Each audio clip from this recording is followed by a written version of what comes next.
Alam mo ba na kahit maliit ang sweldo, pwede ka pa ring magkaroon ng emergency fund? Tama yan, kaibigan. Hindi dahilan ang maliit na sahod para hindi makapag-ipon. Naranasan mo na ba yung bigla ang gastusin tapos wala kang maipon? Nakaka-stress, di ba? Pero may solusyon tayo dyan.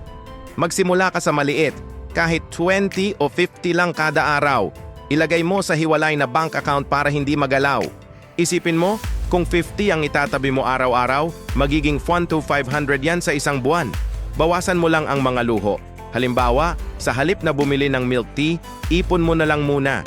Hindi naman kailangan biglaan, unti-unti lang, basta consistent ka. Tandaan mo, ang malaking ipon ay nagsisimula sa maliit na hakbang. Kaya mo yan. I-follow mo ang Money Smart PH para sa mga practical na ipon tips. I-like at i-share mo ang video na to kung nakatulong. Salamat sa panonood.